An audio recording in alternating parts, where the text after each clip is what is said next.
Hello everyone. आज मैं आपको कुछ ऐसा बताने वाली हूँ ना, जो क्या पता आपने आज तक सुना ही ना हो। तो इसको सुनकर तो मेरे रोंगटे तो खड़े हो ही गए थे, शायद आपके भी हो जाए।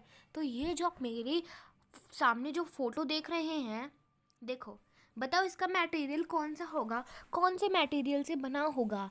आप में से बहुत से लोग जवाब देंगे हाँ, क्ले से बना होगा, या फिर जिस चीज़ से नॉर्मल कप्स बनते हैं उससे बना होगा। सो आपका जवाब एकदम गलत है।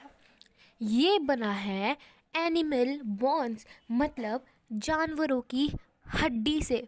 हाँ, ये जानवरों की हड्डियों से बनाया गया है और ये इलीगल कप सेट है, लेकिन ये चाइना में बनाया जाता है और इंडिया में बहुत बिकता है। और इन पे कुछ इस टाइप के डिज़ाइन होते हैं। इसमें देखो, ये भी plates, cups, spoons, soup cup सब एनिमल बोन से बनाए जाते हैं। तो ध्यान से देखकर इनका डिज़ाइन देखो, ये बोन चाइना में है, मतलब ये नॉर्मल चाइनीज़ कप है। एक फ्लावर वाला कप है और एक नॉर्मल चाइनीज़ कप है। अब ये बोन चाइना मतलब एनिमल बोन से बना, और दूसरा है फाइन चाइना मतलब चाइना में बना है पर बोन से नहीं बना।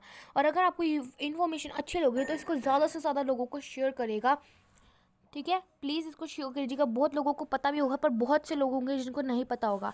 इस इन्फॉर्मेशन को शेयर कीजिए और इस इलीगल कामों को होने से रोकिए।